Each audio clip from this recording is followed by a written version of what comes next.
ദാനിയേലിൻ്റെ പുസ്തകം 3-ാം അധ്യായം 24 മുതൽ 30 വരെയുള്ള വചനങ്ങൾ.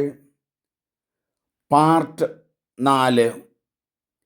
നെബൂഖദ്നേസർ രാജാവ് ഒരു സ്വപ്നം കണ്ടു. ദാനിയേലും കൂട്ടരും അത് വിശദീകരിച്ചു. പിന്നീട് രാജാവ് വലിയൊരു പ്രതിമയുണ്ടാക്കി അതിനെ ആരാധിക്കാനായിട്ട് ആവശ്യപ്പെടുന്നു. ദാനിയേൽ അതിന് സമ്മതിക്കുന്നില്ല. അതിൻ്റെ ഫലമായിട്ട് വലിയ അഗ്നി ഉണ്ടാക്കി അതിലേക്ക് ദാനിയേലിനെയും കൂട്ടരെയും ഇടുന്നു. അവിടെ വച്ച് വളരെ ദീർഘമായ വലിയ പ്രശസ്തമായ ഒരു പ്രാർത്ഥന, സ്തുതിപ്പിൻ്റെ പ്രാർത്ഥന നടത്തുന്നു. ഈ അധ്യായത്തിലെ വേഴ്സുകൾ ക്രമീകരിച്ചിരിക്കുന്നത് പ്രത്യേകം ശ്രദ്ധിക്കണം. തീയിൽ നിന്ന് ഇവരെല്ലാവരും രക്ഷപ്പെടുമ്പോൾ നെബൂഖദ്നേസർ രാജാവ് പരിഭ്രമിച്ചു. 3-ാം അധ്യായം 24 വചനങ്ങൾ മുതൽ. നെബൂഖദ്നേസർ രാജാവ് പരിഭ്രമിച്ച് പിടഞ്ഞെഴുന്നേറ്റു. തൻ്റെ ഉപദേശകന്മാരോട് അവൻ ചോദിച്ചു, 3 പേരെയല്ലേ നാം ബന്ധിച്ച് തീയിൽ എറിഞ്ഞത്? അതേ രാജാവേ, അവർ പറഞ്ഞു. രാജാവ് പറഞ്ഞു, എന്നാൽ അഗ്നിയുടെ നടുവിൽ ബന്ധനം കൂടാതെ 4 പേർ നടക്കുന്നത് ഞാൻ കാണുന്നു.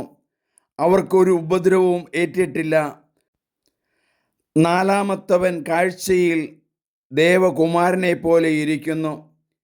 ജ്വലിക്കുന്ന തീച്ചോളയുടെ വാതിൽക്കലെത്തി നെബൂഖദ്നേസർ പറഞ്ഞു, ശദ്രക്, മെഷക്, അബദ്നേഗോ, അത്യുന്നതനായ ദൈവത്തിൻ്റെ ദാസന്മാരായ നിങ്ങൾ പുറത്തു വരുവിൻ. അവർ അഗ്നിയിൽ നിന്ന് പുറത്തു വന്നു. പ്രധാന ദേശാധിപന്മാരും സ്ഥാനാധിപതികളും നാടുവാഴികളും രാജാവിൻ്റെ ഉപദേശകരും വന്നുകൂടുകയും ആ 3 മേൽ അഗ്നിക്ക് ഒരു ശക്തിയും ഉണ്ടായിരുന്നില്ലെന്ന് കാണുകയും ചെയ്തു. അവരുടെ തലമുടി കരിയുകയോ വസ്ത്രത്തിന് കേടുപറ്റുകയോ അവർക്ക് തീയുടെ ഗന്ധകം ഏൽക്കുകയോ ചെയ്തില്ല.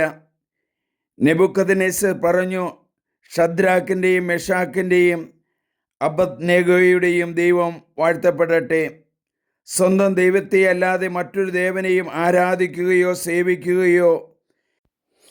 സേവിക്കുകയോ ചെയ്യുന്നതിനേക്കാൾ സ്വന്തം ശരീരത്തെ പീഡനത്തിന് വിട്ടുകൊടുക്കുന്നതിനും രാജകൽപ്പനയെ പോലും അവഗണിക്കുന്നതിനും തക്കവിധം തന്നിൽ ആശ്രയിച്ച തൻ്റെ ദാസന്മാരെ അവിടുന്ന് സ്വന്തം ദൂതനെ അയച്ച് മോചിപ്പിച്ചുവല്ലോ. അതുകൊണ്ട് ഞാനിതാ ഒരു കൽപ്പന പുറപ്പെടുവിക്കുന്നു. ശദ്രാക്കിൻ്റെയും മെഷാക്കിൻ്റെയും അബദ്നേഗോയുടെയും ദൈവത്തിനെതിരെ എന്തെങ്കിലും പറയുന്ന ജനതകളെയും ജനപദങ്ങളെയും കഷ്ണം കഷ്ണമായി ചീന്തിക്കളയും. അവരുടെ ഭവനങ്ങൾ നിലം പരിചയാക്കും. എന്തെന്നാൽ ഈ വിധത്തിൽ രക്ഷിക്കാൻ കഴിവുള്ള വേറൊരു ദൈവമില്ല. രാജാവ് ശദ്രാക്കിനെയും മെഷാക്കിനെയും അബദ്നേഗോയെയും ബാബിലോൺ പ്രവിശ്യയിൽ ഉന്നത സ്ഥാനങ്ങളിൽ നിയമിച്ചു. നമുക്ക് പ്രാർത്ഥിക്കാം. അടിമയായി പിടിച്ചുകൊണ്ടുപോയവരെ രാജ്യത്തിൻ്റെ ഉന്നത സ്ഥാനങ്ങളിലേക്ക് നെബൂഖദ്നേസർ രാജാവ് നിയമിച്ചല്ലോ. നെബൂഖദ്നേസർ രാജാവും കൂട്ടരും കൊണ്ടു നടന്ന ഒരാചാരങ്ങളോ അനുഷ്ഠാനങ്ങളോ യഹൂദരായ ഇവർ ചെയ്യുവാൻ തയ്യാറായില്ലല്ലോ. സത്യവിശ്വാസം കാത്തു സൂക്ഷിക്കാനും ദൈവത്തെ സ്തുതിക്കാനും മറന്നില്ലല്ലോ. അഗ്നിയിലേക്ക് രാജാവ് ഇവരെ എടുത്തിട്ടെങ്കിലും ഇവർക്കൊരു പരുക്കും പറ്റാതെ രക്ഷപ്പെട്ടല്ലോ.